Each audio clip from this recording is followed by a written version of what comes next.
mas hoje senti muito forte no meu espírito de conversar com vocês sobre orfandade e paternidade. Diga comigo, orfandade e paternidade.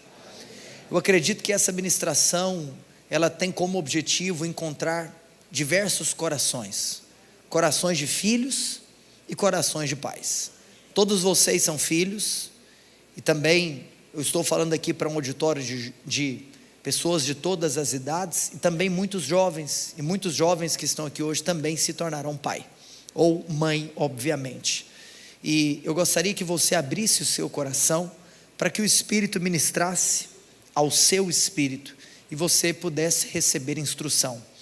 Pela última vez, antes da explanação da palavra, mas agora sentado, feche os olhos, e eu quero fazer uma oração específica pela ministração da palavra. Papai, nós bendizemos o teu nome, te agradecemos porque estamos aqui reunidos. Obrigado pelo tempo de louvor e de adoração que nós tivemos aqui. Obrigado pela oportunidade também que nós tivemos de cooperar na manutenção dessa obra através da nossa fidelidade.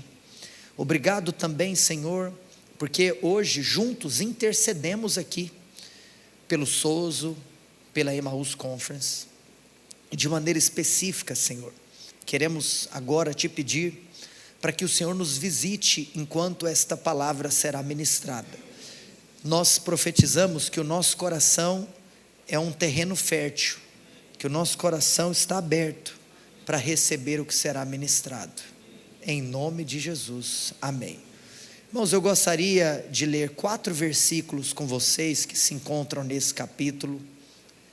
Hoje não será uma palavra expositiva, então nós navegaremos em versos distintos, mas acompanhe comigo Romanos 8, vamos lá para o verso 15, versículo 15, a escritura diz, eu vou ler primeiro do 15 ao 17, vamos começar por esses 3, porque não recebestes o espírito de escravidão, para viverdes outra vez atemorizados, mas recebestes o espírito de adoção. Diga comigo, adoção. Amados, perceba que adoção é o contrário de orfandade, e a escritura continua dizendo, baseados no qual clamamos, Abba, Pai. O próprio Espírito, com E maiúsculo, fazendo referência ao Espírito de Deus, testifica com o nosso espírito, com E minúsculo, fazendo referência ao nosso espírito humano. O próprio Espírito testifica com o nosso espírito o quê? Que somos filhos de Deus. Ora, se somos filhos, aí vem uma notícia boa. Quantos são filhos de Deus aqui? Somos também herdeiros, herdeiros de Deus e co-herdeiros com Cristo. Se com Ele sofremos, também com Ele seremos glorificados. Ou seja, é claro e evidente que existe um sofrimento na caminhada cristã. Por quê? Porque esse mundo anda na contramão daquilo que nós fazemos e de como nós vivemos. Mas a notícia boa é essa, que se com Ele sofremos, com Ele também nós seremos glorificados. Aproveitando que as nossas Bíblias estão abertas, vamos para o verso de número 29, e é o 4º e último verso desse capítulo. Porquanto aos que de antemão conheceu, está escrito na palavra de Deus, também os predestinou para serem conformes à imagem de seu Filho. Diga assim comigo, predestinou para serem conformes à imagem de seu Filho. Olha só, a fim de que ele seja o primogênito entre muitos irmãos. Se Cristo se torna o primogênito, quer dizer que eu e você agora recebemos esse título tão estupendo que Cristo possui. Nós somos filhos de Deus. Amados, na nossa escola de ensino teológico, na nossa igreja, Escola Macários, nós começamos o volume 1, porque a nossa Escola Macários tem 3 volumes, e nós começamos o volume 1, e ministramos na primeira aula, sobre os nomes e os atributos de Deus. Ou seja, a primeira aula de todas as aulas que nós vamos dar nessa igreja, é uma aula que nós trabalhamos um conceito de quem é Deus. E quando nós fazemos isso, nós aproveitamos para contar aos irmãos que Deus tem vários nomes, bem como vários atributos. Mas eu gostaria de chamar a sua atenção para algo. Esse Deus todo-poderoso, que possui uma pluralidade de atributos, e que possui também uma pluralidade de nomes, Ele pode ser conhecido de várias maneiras, mas de todas as maneiras que Ele é, e de todas as maneiras que Ele pode ser conhecido, teve uma maneira que Ele escolheu ser conhecido. Teve uma maneira que Ele nos ensinou a como nós deveríamos nos portar diante dEle. Você tem então entendimento do impacto dessa afirmação? De que Deus, que pode ser conhecido de tantas maneiras, Ele escolheu uma maneira para ser conhecido, de tal maneira que Ele nos ensinou. Porque presta atenção, embora nós reconhecemos a Trindade divina, que são 3 pessoas distintas, todos membros da Trindade são igualmente Deus. Quem concorda comigo? Então, quando Jesus está aqui ensinando, é o próprio Deus que está ensinando. E Jesus nos ensinou como nós deveríamos nos referir ao Pai. Jesus nos ensinou como nós nos deveríamos nos referir a Deus. Ou seja, Deus nos ensinou de como nós deveríamos chamá-lo. Irmãos, a paternidade é o principal dos atributos divinos. Repito, a paternidade é o principal dos atributos divinos. Mas entenda algo, não é o principal atributo porque ele é mais importante do que os outros. Não é o principal atributo porque talvez Deus é mais pai do que outras coisas. Não, o que Deus é totalmente. O que Deus é completamente. É a principal, porque de todos os atributos, é aquele que Ele escolheu ser chamado e conhecido. Então todos os outros atributos são igualmente importantes, mas Ele mesmo decidiu destacar esse atributo. Porque, por exemplo, ao se achegar a Deus em oração, você poderia chamar Ele do nome que você quiser, mas Ele te pediu para você chamá-lo de Pai. Você poderia falar: oh Deus Altíssimo, Criador dos céus e da terra. Estava certo, estaria certo, você pode fazer isso. Mas quando Ele foi ensinar a orar, Ele disse: começa a oração me chamando de Pai. Irmãos, sabe por que eu estou ministrando isso aqui hoje? Porque o Senhor colocou encargo no meu coração. Talvez nós temos vivido a geração mais órfã que já passou sobre a terra. Portanto, hoje, sabe o que o Senhor falou comigo? Que hoje é dia de cura. que hoje é dia de cura para a orfandade. Eu vejo pessoas aqui que hoje você vai resolver um problema que você arrasta há décadas. E também hoje é um dia de inspiração para que no seu exercício paterno ou até mesmo materno, tendo em vista que muitos dos atributos que eu mencionarei aqui, que devem estar presentes no nosso relacionamento com os nossos filhos, a mãe também pode aplicar a essência de cada princípio. Amados, se você tiver uma revelação errada de quem é Deus, isso vai produzir na sua vida um entendimento distorcido de quem é você, um entendimento distorcido de quem são as pessoas que estão ao seu redor. Se você tiver uma revelação errada de quem é Deus, isso vai interferir na sua vida, e isso também vai interferir no entendimento do seu propósito aqui na terra.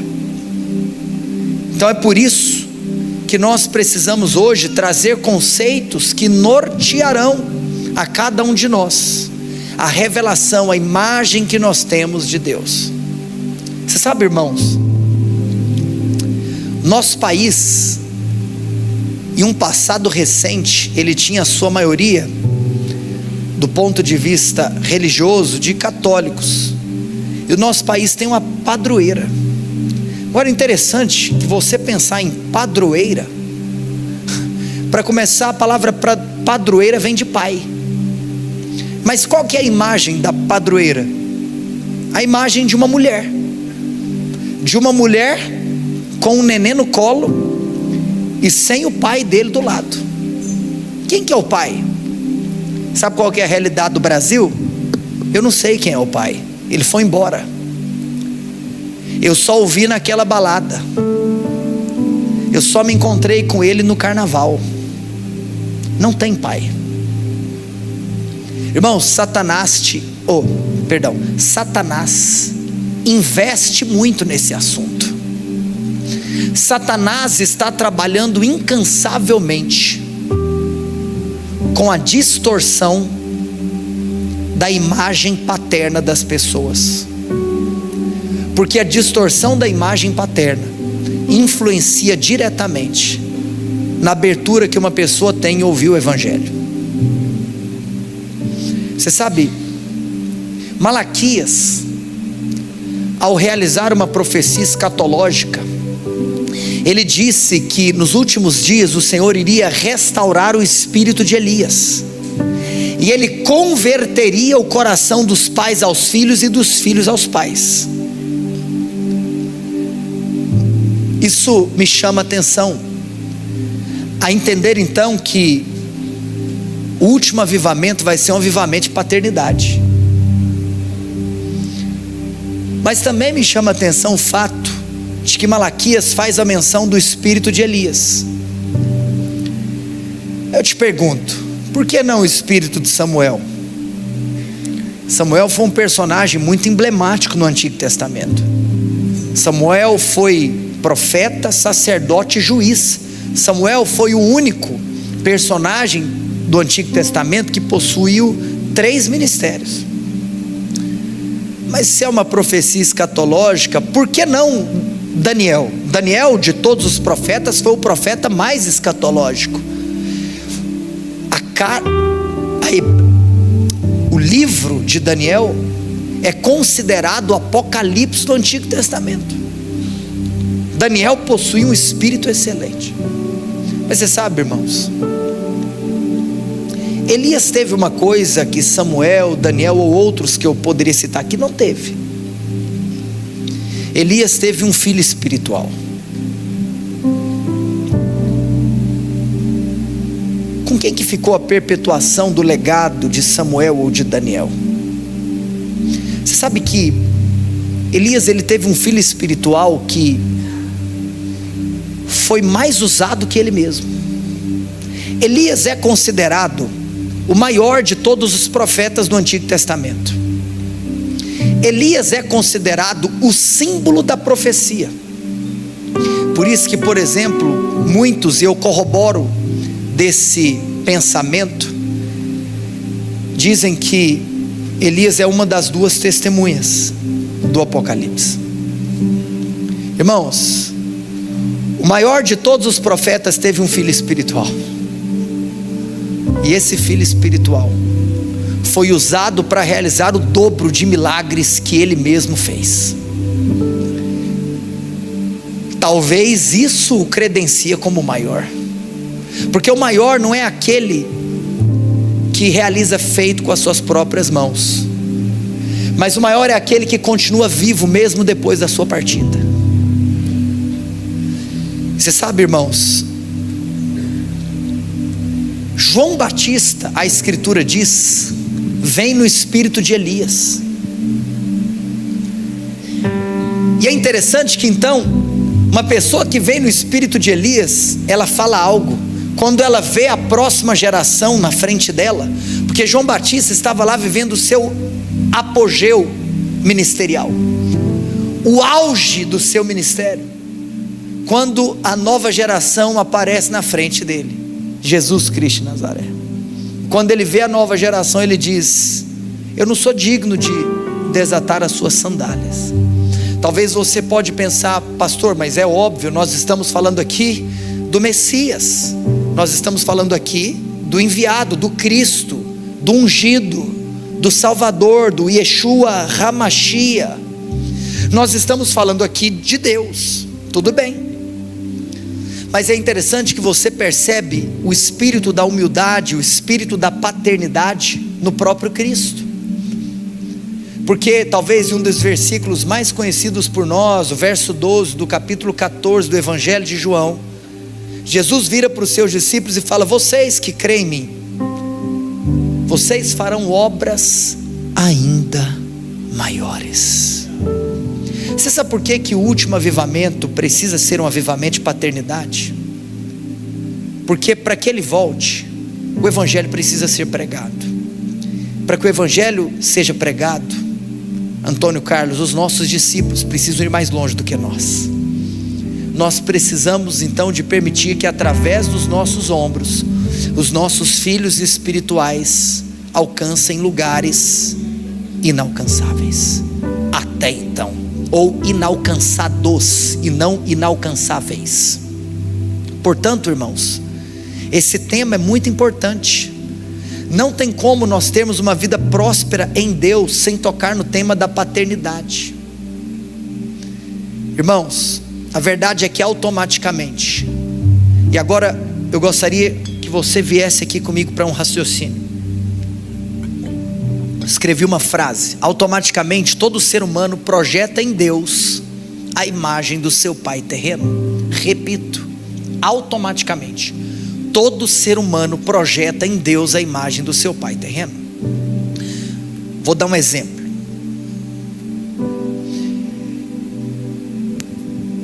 Suponhamos que um jovem muito aplicado em seus estudos cresce e possui um sonho de empreender. Ele pagou um alto preço para estudar e se tornar um profissional qualificado, e ele também teve uma mente aberta para o empreendedorismo, e ele então começa a pagar um preço para ter o seu próprio negócio.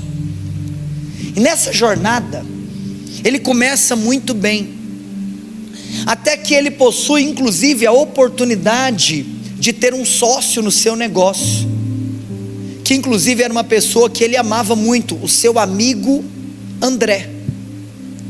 E dentro desse contexto, então, André se torna o sócio no seu negócio. Negócio esse que estava sendo realizado debaixo de muita ousadia, de muita intrepidez, de muita coragem e de também muita constância e resiliência. Até porque aqueles que empreendem concordam comigo que é necessário resiliência para empreender. Todavia, esse homem que pagou um alto preço para construir aquela empresa, um dia ele, atônito, se entristece ao perceber algo, que o seu amigo André, que havia se tornado seu sócio, ele começa a contrair dívidas pessoais em nome da empresa. E André começa a encher a empresa de dívidas para fins pessoais, de tal maneira que a empresa cai em um buraco financeiro. Quando ele descobre, além de se entristecer, ele decide então confrontar André, que no momento de ser confrontado, incrivelmente, pega todo o dinheiro que aquela empresa tinha em caixa e some no mundo. E aquele homem, que começou rapaz, estudioso, trabalhador, ele perde tudo, porque o seu sócio André lhe passou a perna. Mas o tempo passa, Michael, e ele se recupera emocionalmente desse baque, e ele decide então, mais uma vez, Gabriel, se posicionar nessa jornada do empreendedorismo. Ele começa do zero, ele recomeça, e para sua surpresa, pela graça de Deus, ele começa a prosperar mais do que ele estava prosperando quando ele tinha aberto a sua primeira empresa. E as coisas começam a dar certo, as coisas começam a fluir, as coisas começam a acontecer novamente. Até que então ele começa a ser procurado por homens importantes, homens de negócio, que desejam se tornar sócios investidores na sua empresa. E ele então vai para uma reunião com um homem que muitos o recomendaram, porque tinha uma grande expertise na área que ele atuava. Um homem que ele não conhecia. E quando ele chega para a reunião, a primeira coisa que ele pergunta é o nome desse homem. Sabe qual era o nome do homem? André. Eu te faço uma pergunta: o que será que vem na cabeça dele? O que será que na hora ele pensa? Eu posso fazer tudo da minha vida, menos sociedade com alguém que chama André. Ou eu estou errado? Você acha que a pessoa projeta isso na cabeça, sim ou não? Porque ao ouvir o mesmo nome, uma carga naquela hora, uma carga de memória lhe é despertada. Mas eu te pergunto, se são pessoas diferentes, o André número 2 tem alguma culpa daquilo que o André número 1 fez, sim ou não? O fato só da pessoa ter o mesmo nome significa que o desfecho vai ser igual, sim ou não? Mas por que já tem uma resistência apenas por carregar o mesmo nome? Sabe o que acontece?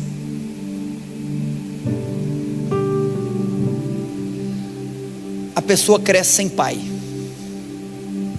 porque o pai abandonou a família, abandonou a mãe,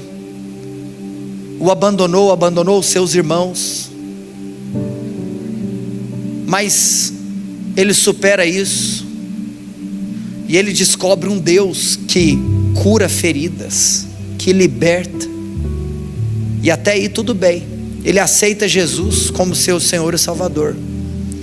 Aí ele escuta uma frase, e a frase que ele escuta é: Deus é Pai. Pai. O que vem na cabeça dessa pessoa? Com certeza essa pessoa, ela projeta em Deus uma pré-definição já formada em seu interior, e ela então pode fazer uma suposição de qual seria o caráter de uma pessoa que é chamada de pai.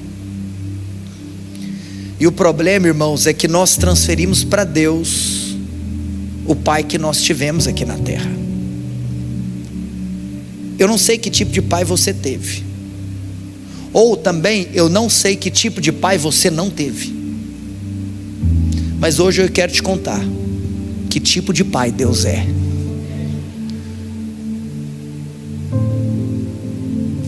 Hoje o Senhor quer curar o seu coração, e hoje o Senhor quer te dar revelação do que é a verdadeira paternidade.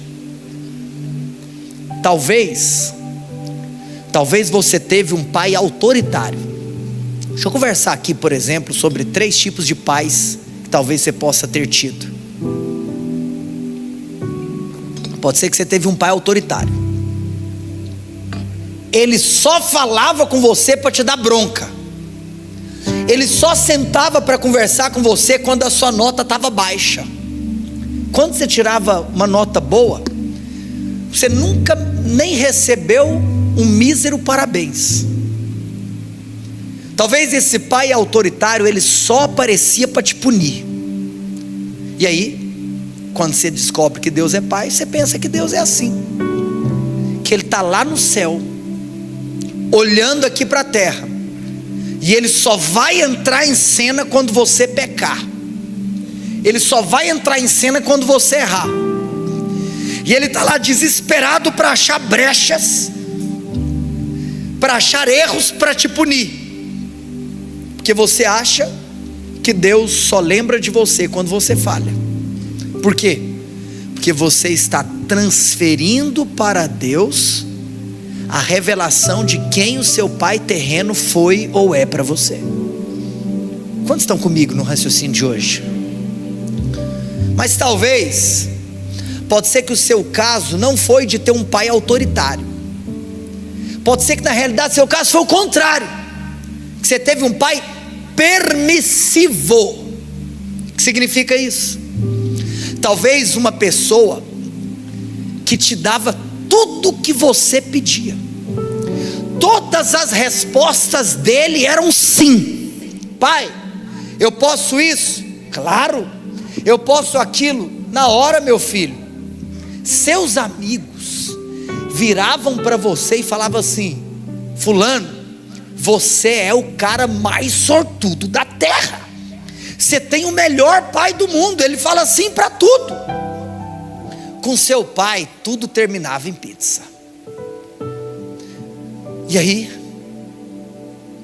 eu preciso hoje te trazer para o universo sideral. Irmãos, talvez esse pai permissivo, quando você falhava, ele falava assim: ó, eu vou te bater, mas ele nunca batia. Talvez ele falava assim: eu vou te deixar de castigo, mas ele nunca deixava. No final, quando ele não te batia quando falava que ia bater, ou não deixava de castigo quando falava que ia deixar, ele não cumpria as palavras dele. Para uma criança, isso pode parecer bom, mas hoje eu estou aqui para te dizer: não é. Aí você transferiu isso para Deus, e aí você está aqui na igreja e você está achando que com Deus tudo vai terminar em pizza. Aí por isso que nós temos os universalistas. Porque se Deus é amor, quer dizer que Ele nunca vai punir. Então, ou seja, no final não vai ter o inferno, ninguém vai para lá. No final todo mundo vai ser salvo, amém.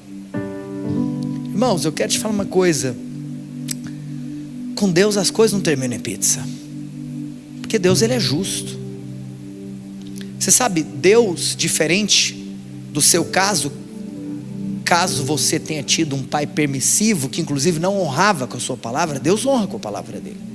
Deus um dia virou para Noé, o que ele disse para Noé? Noé, seguinte, eu vou destruir a terra com água. Constrói uma arca, quem entrar dentro dela vai ser salvo. Você sabe o que Deus fez? Deus destruiu a terra. Eu quero te falar que Deus, Ele não é só o Deus da arca salvador, Deus também é o Deus que destrói. Mas Ele destrói o quê? Ele destrói aquilo que Ele disse que destruiria. Eu não estou falando que Deus vai destruir, graças a Deus nós estamos na nova aliança. Tem gente inclusive que quer projetar a velha aliança na nova. Tem gente que está achando que Deus vai mandar cair fogo do céu. Porque na realidade é até o contrário. Depois que Ele destruiu a terra com o dilúvio, Ele fez uma aliança. O arco-íris é um sinal dizendo: eu nunca mais vou destruir a terra dessa maneira.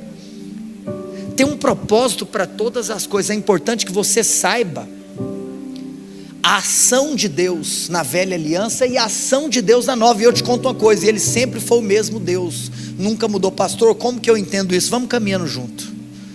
que dia a dia mais luz vai sendo derramada aos nossos olhos. Mas, ou seja, irmãos, a humanidade vai ser julgada sim. Portanto, infelizmente, vai ter gente que vai para o inferno.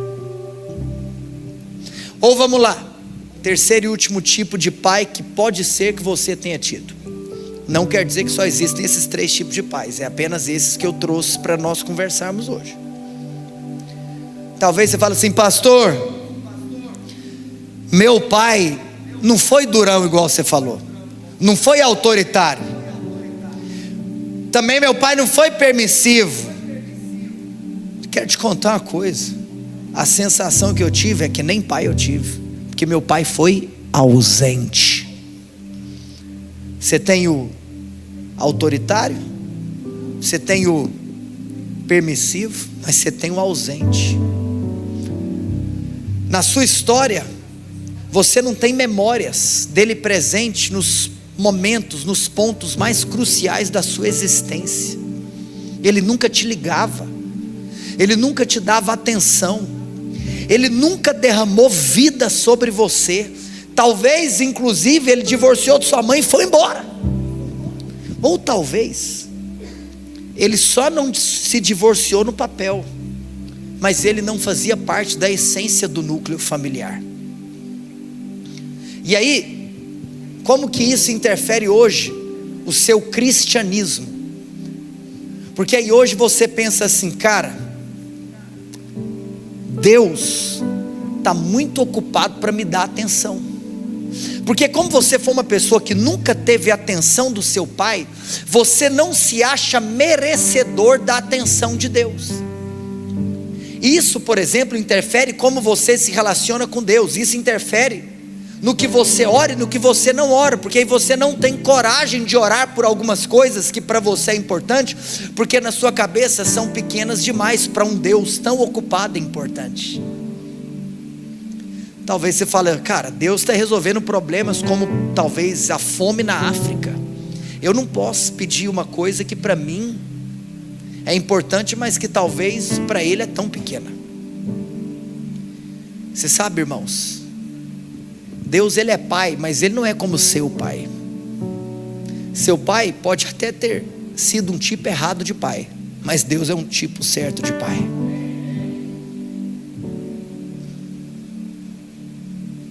Então, observe muito bem essa temática da paternidade.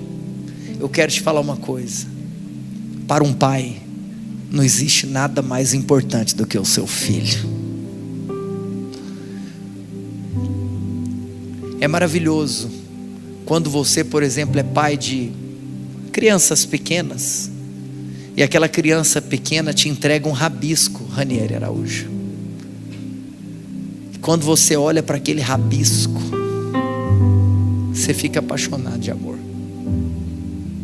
Eu quero te falar uma coisa: você tem liberdade de entregar os seus rabiscos para Deus, porque Ele sim está sentado em seu alto e sublime trono. Mas eu quero te falar uma coisa: Ele é o seu pai apaixonado por você. Portanto, irmãos, se você é pai, hoje no dia dos pais eu quero te falar uma coisa: você tem uma missão muito importante, a missão de representar Deus para seu filho aqui na terra. Sabe o que é interessante? Para os nossos filhos nós podemos todas as coisas.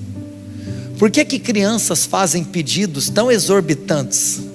Porque ela acha que a gente pode tudo.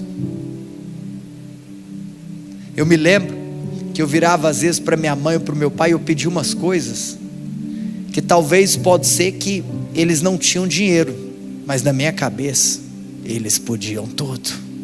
Eu me lembro que um dia minha mãe me disse: filho, isso especificamente eu não tenho dinheiro. Mas eu olhei para ela e eu falei assim: mamãe, mas a senhora tem cheque. Eu sei que alguns adolescentes não sabem o que é isso. Pesquisa, dá um Google, o que é cheque, e você vai entender. Eu não sabia como funcionava cheque. Eu sabia que o cheque existia, e eu sabia que minha mãe tinha um talão dentro da bolsa dela. seja.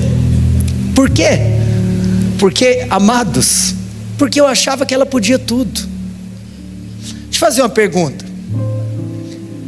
Quando um pai coloca uma criança para dormir, você acha que essa criança vira para ele e fala assim: pai, antes do senhor continuar aí, lendo a Bíblia, lendo a historinha, ou orando por mim, faz um favor, pai, vai lá na despensa ou na geladeira, tira uma foto para mim que eu preciso me certificar se tem comida para amanhã. Que criança que faz essa pergunta? Que criança que pede para ver a foto da despensa com medo de não ter comida para amanhã?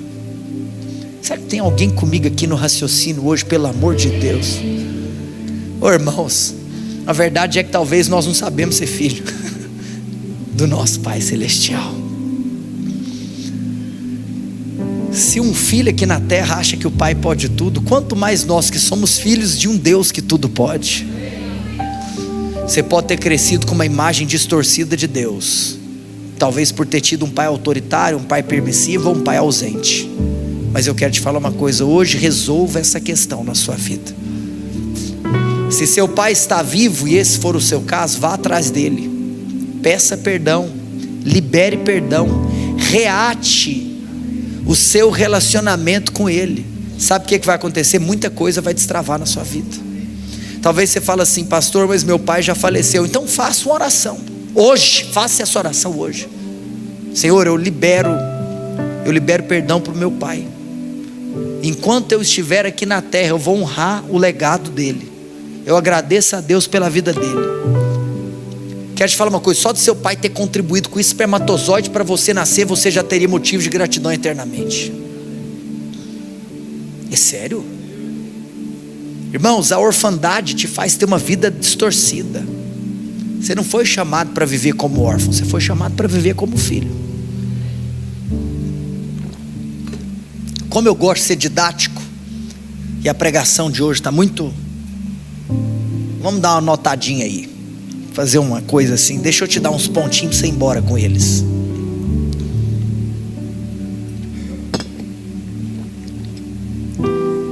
Deixa eu te dar algumas características da orfandade e eu encerro com isso. Eu quero encerrar com algumas características de orfandade. Se você tem isso na sua vida, você vai sair daqui hoje curado. Amém por isso, irmãos? Amém? Você pode ter isso por N motivos. Inclusive, faz um favor, amado. É o Diego de novo ou não? Tem miopia? Amém. Não é o Diego, não? Projeta para mim, por gentileza, Lucas capítulo 15. Lucas capítulo 15, irmãos, é a história do filho pródigo, que acredito eu que grande parte do auditório que se faz presente conhece essa história.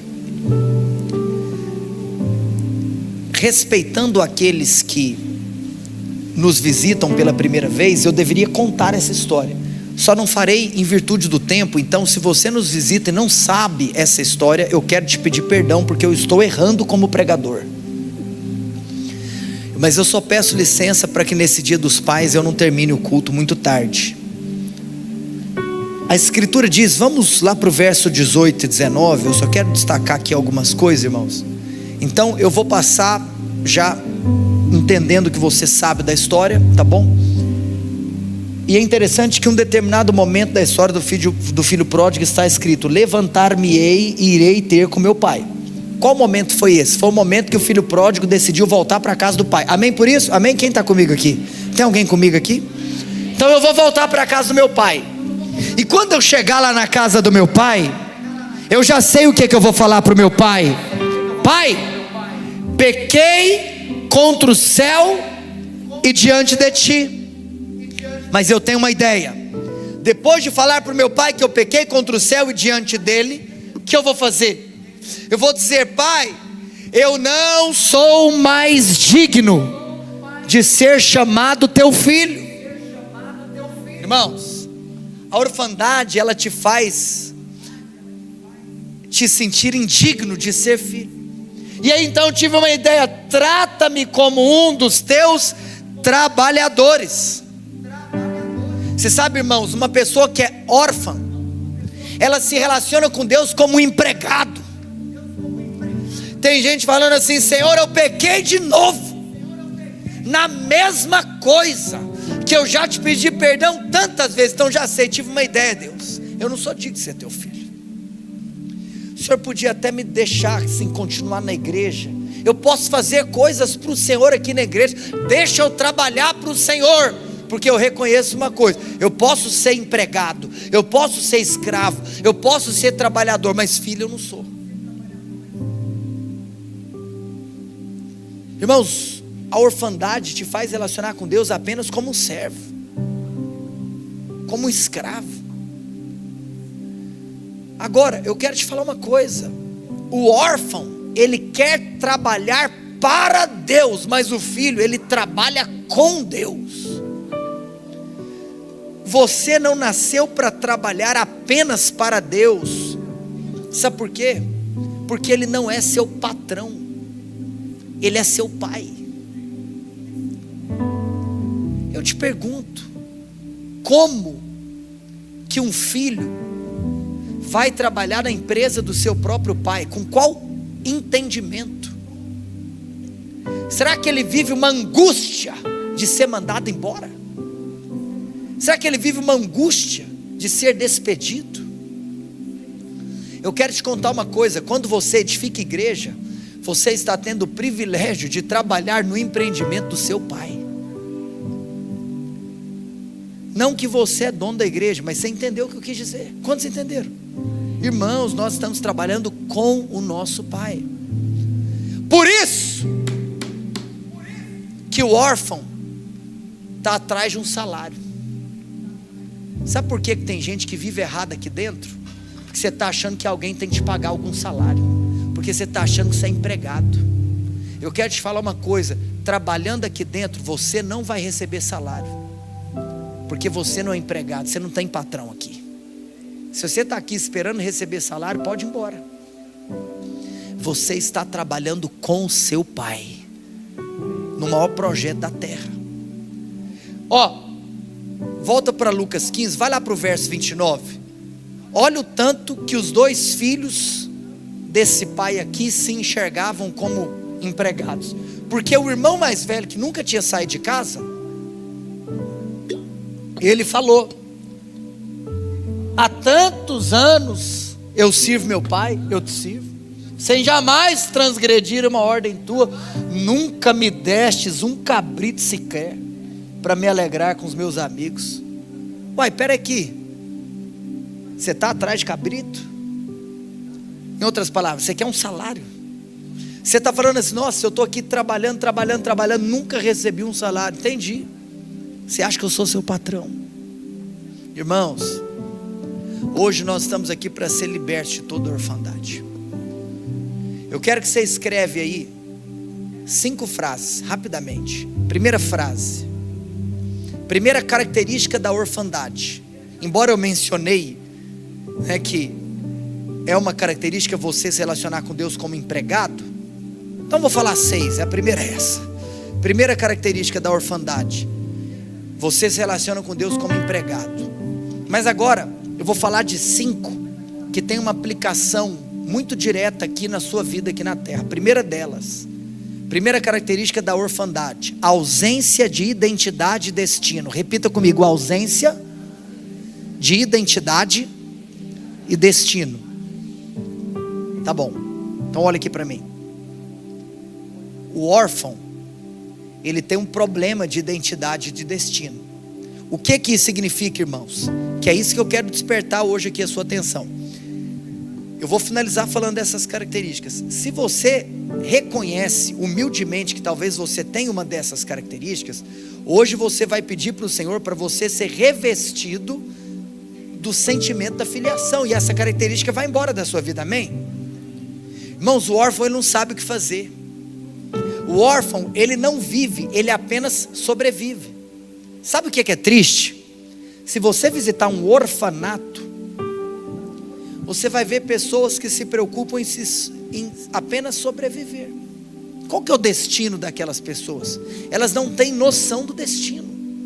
Elas não sabem o que vai ser do amanhã. Por que, irmãos, essas pessoas não têm esse senso de destino? Porque é responsabilidade do pai apontar destino. Se tem algum casal aqui, vem comigo aqui, casal. É responsabilidade do pai apontar o destino. A mãe, ela traz alguns aspectos que são sensacionais. Estava escutando Douglas Gonçalves falar sobre diferença de pai e mãe. Eu estava chorando de rir. Cara, já viu tanto que é diferente? A mãe às vezes troca ali o filho, né, com tanto amor, tanto carinho. O pai vira e vai limpar esse cocô, menino. É óbvio que existe uma diferença às vezes no trato. Isso não quer dizer que pais devem ser irresponsáveis. Pelo amor de Deus, está entendendo o exemplo que eu estou dando, né? Mas eu quero te falar uma coisa. Você que é homem, o destino é você quem dá. Irmãos, o órfão, ele não tem destino porque ele não tem pai. Quando nós encontramos o nosso pai, nós encontramos o nosso destino. Mas eu falei sobre identidade. Interessante que identidade vem da palavra idem.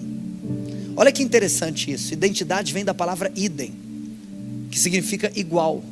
Sabe o que isso nos mostra? Que em primeiro lugar, nós não temos que sair para uma busca desenfreada de descobrir quem nós somos, mas nós precisamos descobrir com quem nós parecemos. Porque se você descobre com quem você se parece, você descobre quem você é. Eu quero te contar que você foi feito à imagem e semelhança dele. Se você descobre com quem você se parece, você descobre quem você é. Você sabe, para cada característica aqui da orfandade, eu vou te dar uma característica do pai, amém?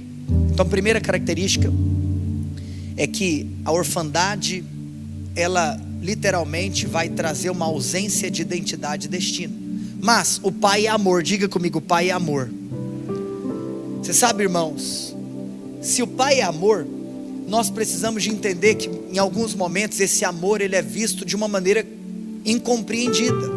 Então, exemplo, lá em Gênesis 22, nós temos a fatídica história de Deus ter pedido o seu filho para Abraão. Então Abraão sobe com seu filho Isaque para sacrificá-lo ao Senhor. Mas sabe o que é interessante? Deus disse a Abraão: pegue seu filho, seu único filho. E você sabe qual que é o comentário? Se você ler em Gênesis 22, que Deus faz acerca de Abraão, acerca da paternidade, Deus vira e fala assim: pega Isaque, seu único filho, a quem você muito ama. Deus reconhecia o amor de Abraão por Isaque. E aí eu te pergunto: que amor que é esse que leva o filho para a montanha? Que amor que é esse que carrega uma faquinha? Que amor que é esse que leva o filho para ser abatido? Que amor que é esse? Mas eu quero te contar uma coisa: Isaque subiu um menino, mas desceu um homem. Pais, você tem que dar destino. Amor não é permissividade. Amor é você fazer o que for necessário para que ele alcance o propósito pelo qual ele nasceu. Quero te contar uma coisa.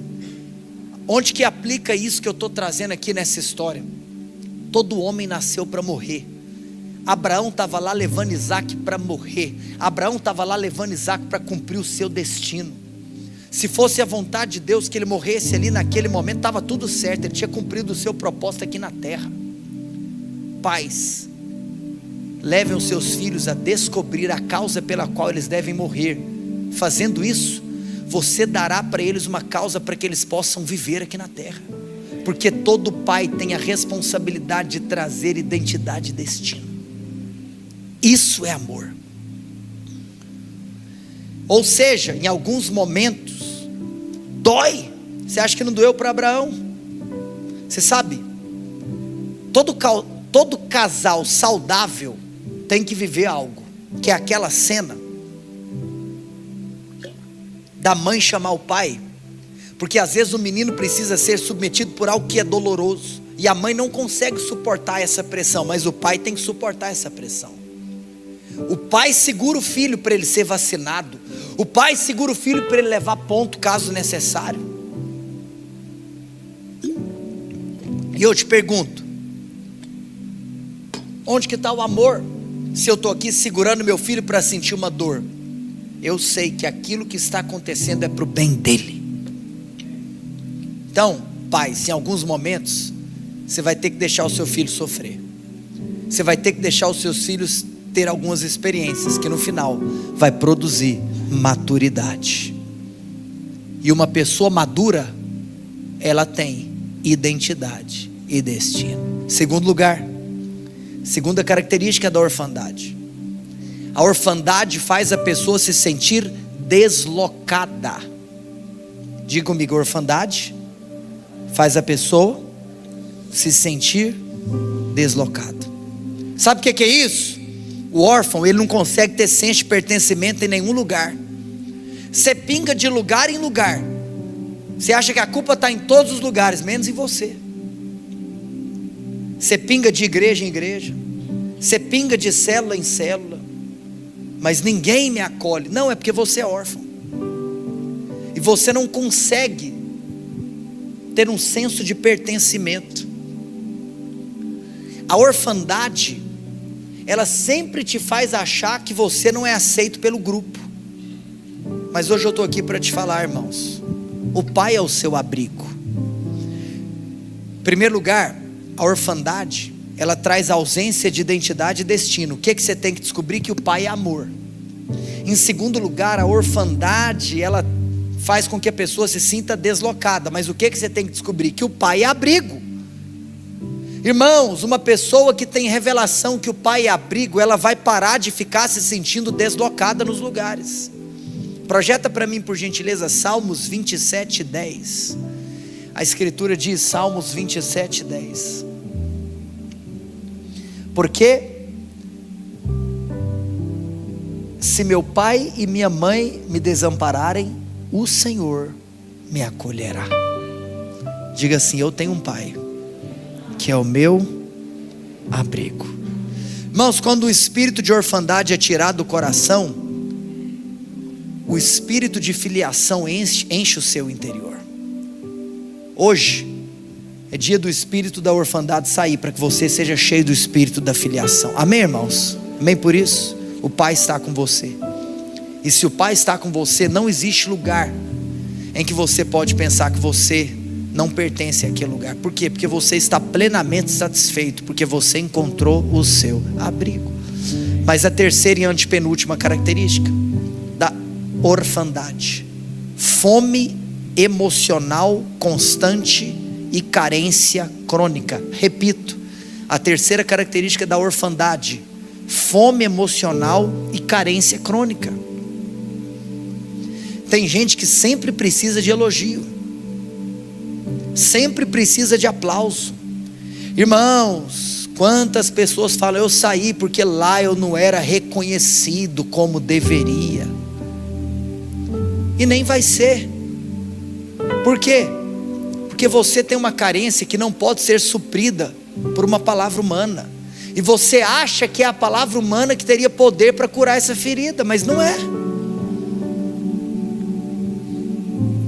Mas você sabe, pais, nós temos uma responsabilidade aqui. Eu quero que você preste muita atenção, que eu vou te falar uma coisa muito profunda. Porque aqui também nós temos que assumir a responsabilidade como pais, para que nós então nos portemos, para que sejamos então representantes dessa paternidade divina aqui na terra. Amor, eu estava lendo sobre algo e eu me deparei com uma informação que eu confesso que tocou meu coração, que abuso não é apenas quando uma criança é tocada indevidamente. Abuso não acontece apenas quando a criança é tocada de maneira errada. Abuso também acontece quando a criança não é tocada da maneira certa.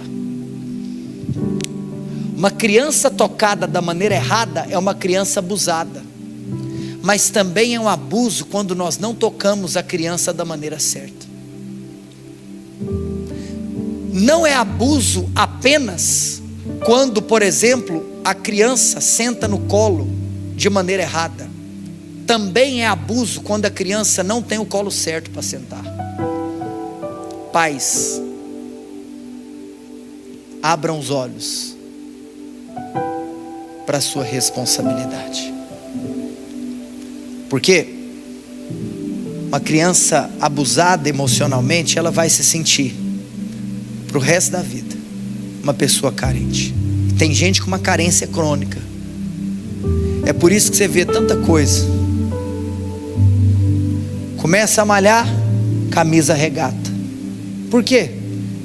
Porque você é carente de elogio. Alguém tem que elogiar o seu braço.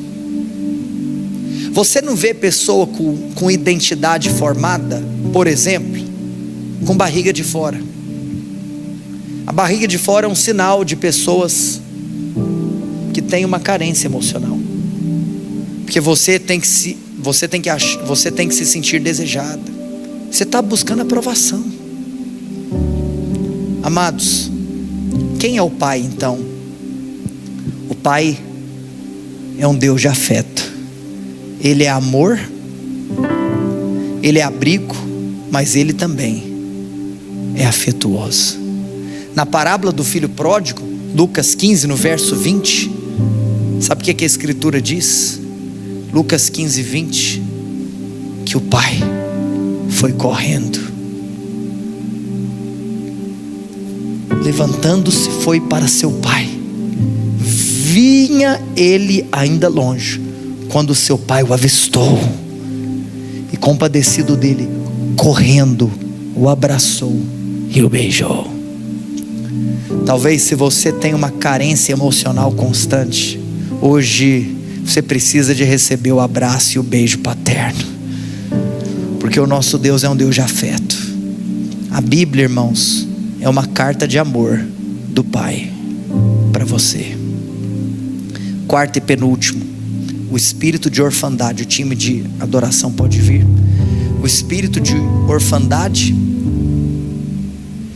faz com que você viva a vida em um lugar de escassez. Sabe o que isso significa? Que o seu olhar para a vida está sempre naquilo que está faltando. Aí você é uma pessoa muito pessimista. Você sempre tem um olhar negativo com relação à realidade. Por quê? Porque é isso mesmo. Você cresceu com falta de algo que era importante.